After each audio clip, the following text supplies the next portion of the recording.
राम राम।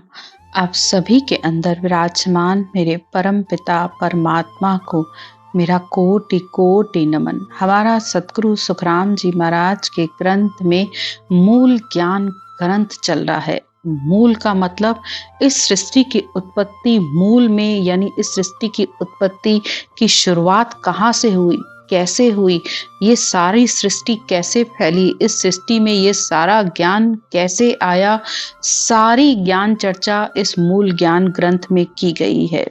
कल की ज्ञान की चर्चा में हमने सुना कि 5 तत्वों से इस सृष्टि की उत्पत्ति हुई, फिर इन्हीं 5 तत्वों से ये मनुष्य हुए।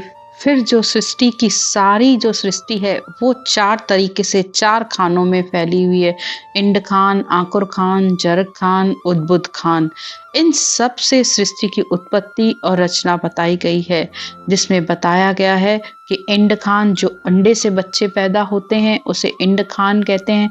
अंकुर खान यानी सारी वनस्पति को अंकुर खान में बांटा, जिसमें चाहे औषधि हो, दवाइयाँ हो, जड़ी बूटियां हो, पेड़ हो, पौधे हो, ये सब ही वनस्पति है, तो ये अंकुर खान से होती है। और जर खान में जो बच्चेदानी से बच्चे पैदा होते हैं, जैसे कि गाय, कुत्ते, बिल्ली, इनके बच्चे बच्चेदानी से पैदा होते हैं, तो इसलिए उनको जर खान कहा जाता है। उसमें मनुष्य भी आ जाते हैं। और अंडे से इंड खान यानी जो पशु पक्षियों के बच्चे होते हैं वो अंडों से होते हैं, तो वो उनको इंड खान कहा गया है। और इसी तरीके से उद्बुद्ध खान जो कीट पतंगे, छोटे छोटे जो जानवर, मच्छर, ये सब हैं, ये उद्बुद्ध खान में है, जो जिनकी उम्र बहुत ही थोड़ी होती है और वो उसी कब उगते हैं कब खत्म हो जाते हैं उनका कुछ पता नहीं चलता है। तो इस तरह ये सारी सृष्टि के जीव जंतु सबको 4 भागों में बांटा गया है। और फिर सबकी उम्र, सबकी आयु भी उनके शरीर के अनुसार ही दी गई है। फिर ब्रह्मा जी ने संसार में सारी ही ज्ञान की, ध्यान की सब विधियां बताई। इस संसार में रहने का व्यवहार, इस शरीर से कैसे व्यवहार करना चाहिए, क्या आचार होना चाहिए, सब कुछ, हथियार बनाना, खेती करना, सारा ज्ञान इस संसार को दिया। अब आज की ज्ञान की चर्चा में हमें ये बता रहे हैं कि ये जो 4 वेद ब्रह्मा जी के मुख से बोले गए, उन चारों वेदों का ज्ञान क्या है।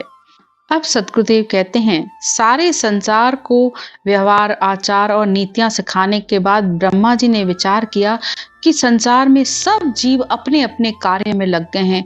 न कोई परमात्मा की भक्ति, न कोई ज्ञान की बात, न कोई ध्यान की बात, किसी भी तरीके की, न देवताओं की पूजा, न अर्चना, कुछ भी मनुष्य नहीं कर रहे हैं। बस सब अपने अपने सुखों के साधन में लग गए हैं। तब ब्रह्मा जी ने विचार किया, तब ज्ञान वाणी मुख 4 बोल्या, आदो न अंतो सब ताक खोल्या।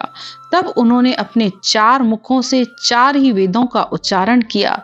चहु फेर लोई सब चाल आवे, कह सुख ज्ञान सब धार जावे। अब चारों ही दिशा से सब इस ज्ञान को धारण करने के लिए आते और इस ज्ञान को समझते और उस अनुसार करने लगे। पूर्वोज मुख ऋग्वेद बोले, यजु रोज दीक्षण विद ताक खोले। पूरब के मुख से ब्रह्मा जी के पूरब के मुख से ऋग्वेद हुआ, दक्षिण के मुख से यजुर्वेद हुआ, और उत्तर के मुख से अर्थवेद हुआ, और पश्चिम के मुख से सामवेद का उच्चारण हुआ। इस तरह ये चारों वेद हुए। इन चारों ही वेदों में ब्रह्मा जी ने इस सारी सृष्टि का ज्ञान लिख दिया है। संसार में जो भी ज्ञान आपको दिखता है, जो भी भक्ति दिखती है, जो भी मंत्र बोला जाता है, कोई भी मंत्र कहीं से नहीं आया, वो सारा वेदों का ज्ञान है। क्योंकि चारों ही वेदों में 4 तरीके का ज्ञान है और वो भी अलग अलग है। फिर चाहे उसमें व्यापार हो, चाहे साधना हो, चाहे भक्ति हो, चाहे मंत्र हो, जो भी ज्ञान है, चाहे व्यापार की कितनी ही विधियां हो, चाहे संसार का हर ज्ञान मतलब वेदों से ही आया है। ब्रह्मा जी ने अपने चारों वेदों में सबसे पहले ऋग्वेद में, ये सबसे प्राचीन वेद है, इसमें देवताओं की स्तुति के मंत्र हैं, यानी हर देवता की अलग अलग मंत्र है, हर देवता की स्तुति करने का तरीका अलग है, उसकी पूजा का, अर्चना का।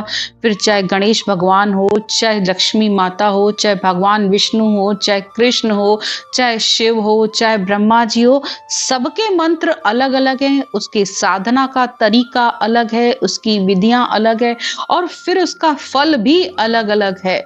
तो उसमें प्रार्थनाएँ हैं, ज्ञान है, सब कुछ है और इन मंत्रों का उच्चारण करना हमें पंडित सिखाते हैं।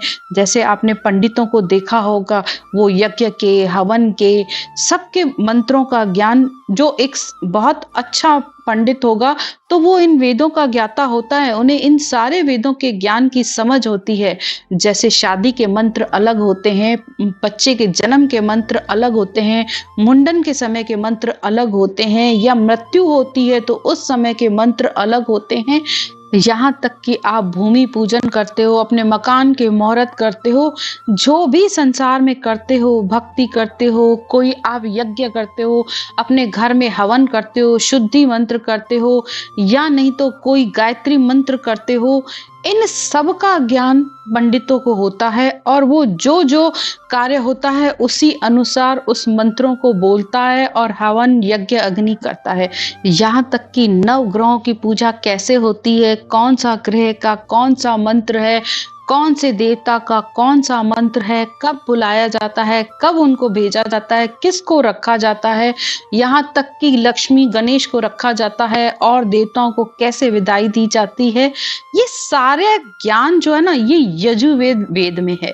सब कुछ उसमें दिया गया है और पंडित उसी के अनुसार उस ज्ञान को पढ़ते हैं, उसको सुनाते हैं और उनका मंत्रों का उच्चारण करते हैं। फिर उसके बाद आता है यजुर्वेद का मंत्र। तो उसमें यज्ञ, अनुष्ठानों की विधियां, ग्रह मंत्रों यानी देवताओं को कैसे आहुति दी जाती है, उसके तरीके, अनेक ही तरीके मंत्र होते हैं उसमें भी। और फिर सामवेद में संगीत, गायन, भक्ति पर आधारित है। इसमें मनुष्य कौन सा काम करता है, सारे काम से प्रतित यानी संसार में कैसे व्यापार, नीतियां, ये सारा भी ज्ञान है। फिर आता है अर्थवेद। इस अर्थवेद में भी अनेक ही तरीके के मंत्र हैं, तंत्र हैं, औषधियां हैं, लोक व्यवहार है, जादू तोड़ने के मंत्र हैं, जड़ है, भौतिक ज्ञान है, अर्थ यानी धन कैसे कमाया जाता है, यानी धन को कमाने के अनेकों तरीके के तरीके बताए गए हैं। और संसार में दान, दया, धर्म, पुण्य, कल्याण, जीवों की रक्षा, अनेक तरीके की सब बातों का ज्ञान दिया गया है। इस तरह ये चार ही ज्ञान है, धर्म, अर्थ, काम, मोक्ष, ये इन चार बातों पर आधारित है ब्रह्मा जी के चारों वेद। और अगर मूल में देखा जाए तो संसार में ये चारों वेद सनातन धर्म के मूल ग्रंथ हैं, जो कि परमात्मा से उन्हें प्राप्त हुए हैं, जिसमें उन्होंने सारी सृष्टि को कैसे चलाया जाता है, सारी सृष्टि कैसे बनी, कैसे उसका निर्माण हुआ, सब कुछ उसमें बताया गया है। अब आगे सतगुरुदेव कहते हैं, सेवास पूजा पुण्य विद पाप, ज्ञानो सो ध्यानो ब्रह्मोस जाप। सारे संसार को ब्रह्मा जी ने वेदों में सेवा, पूजा, पुण्य, पाप सबकी विधियां बताई कि ये पाप है, ये पुण्य है, सब कुछ उन्होंने बताई। फिर ज्ञान, ब्रह्म की भक्ति की क्रियाएं, सब नामों के सिमरन की विधियां, सब कुछ उन्होंने बताया। करणी क्रिया सब नाम भाके, कै सुख जीव सब शिष्य पर ब्रह्म राखे। और इन सब भक्तियों के ऊपर सब कुछ उन्होंने सारे संसार को ज्ञान बताया। फिर उन्होंने ये भी कहा कि इन सब से ऊपर वो परब्रह्म परमात्मा की भक्ति है, यानी सत्स्वरूप परमात्मा की भक्ति है, जिसको सारी सृष्टि को आधार है, जिसमें हम भी आ जाते हैं। यानी मेरी सेवा वक्त विचारो, पर ब्रह्म बंदगी निश दिन धारो। मेरा साई हम तुम माई, कै सुख या विद सेवा बताई। तो ब्रह्मा जी ने ये कहा, साफ शब्दों में कहा है कि हमारी सेवा, पूजा, अर्चना का जो समय का 3 समय का जो संध्या वंदन आरती है वो सब करो, लेकिन परब्रह्म परमात्मा की बंदगी निश दिन करो, यानी हर समय करो। सुबह शाम उठते बैठते जब भी समय मिले उस परब्रह्म परमात्मा यानी उस ब्रह्म के नाम की रटना करो, राम के नाम की रटना करो। वो मेरा भी साईं है, वो तुम्हारा भी साईं है, वो सारी सृष्टि का साईं वो परमात्मा है। इसीलिए कह रहे हैं कै सुख जीव सब शीश पर ब्रह्म राखे। सबके शीश पर यानी वो सबसे ऊपर है। ध्यानो स ज्ञानो सब ताक खोले, पर ब्रह्म भेवा बहु छाण भोले। सब ज्ञान ध्यान की सब साधनाएं बताई और यहाँ तक कि परब्रह्म भक्ति का भी उन्होंने बहुत उपदेश दिया, यानी छाण कर बताया, यानी ये सूक्ष्म है, उसमें सब केवल ज्ञान दिया हुआ है, लेकिन वेदों में बहुत सूक्ष्म तरीके से इस ज्ञान को दिया गया है कि ये आत्मा परमात्मा में कैसे मिले। और इस सूक्ष्म ज्ञान को सबसे पहले जानने वाले ऋषभ देव भगवान थे। संसार में सारा ज्ञान ध्यान मंत्रों सबकी विधियां तो ब्रह्मा जी ने के 88,000 ऋषियों ने इन सारे ज्ञानों को पूरे संसार में फैलाया। इसीलिए घर घर में ये ज्ञान है, सबको मंत्रों की विधियों की या जाप की, ये सारी तपस्या की विधियां सबको पता है।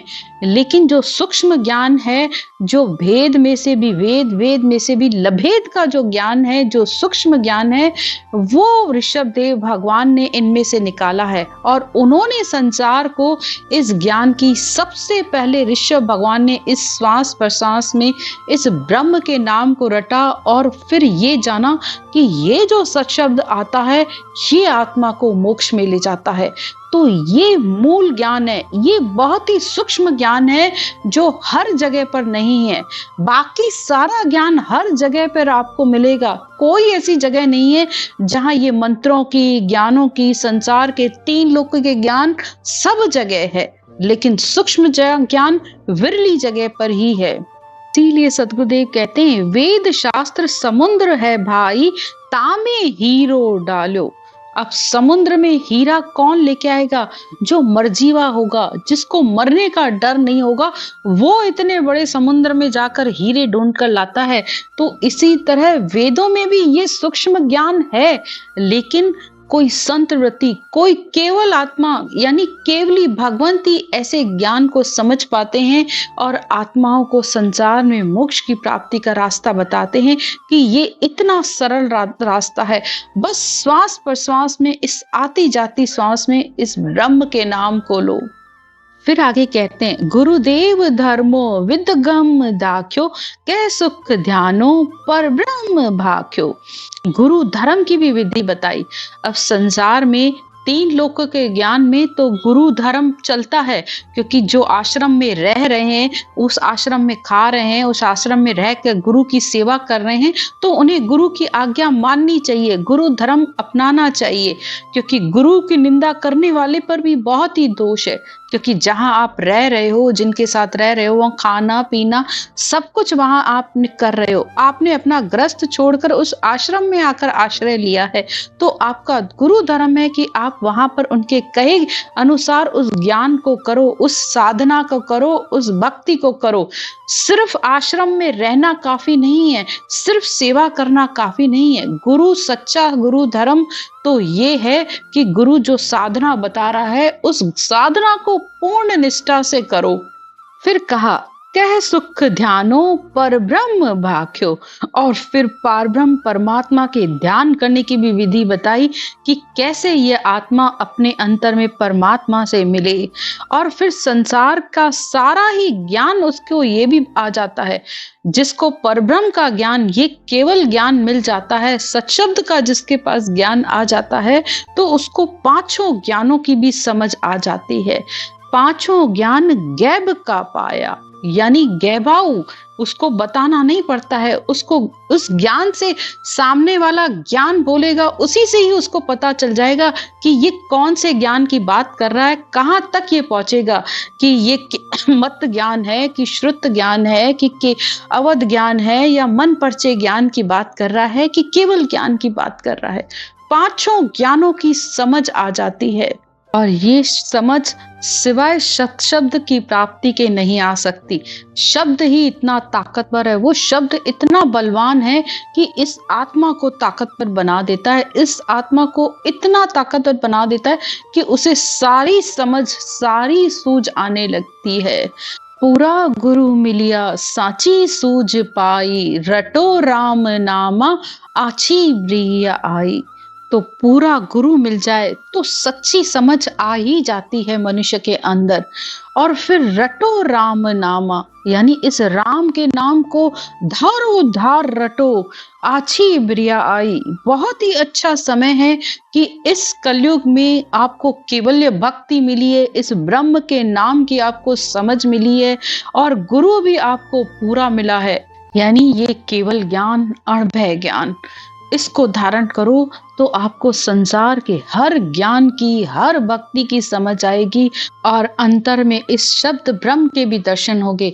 इसी शब्द ब्रह्म के साथ वो आत्मा उस पर ब्रह्म परमात्मा में मिलेगी। आज की चर्चा यहीं तक। राम राम।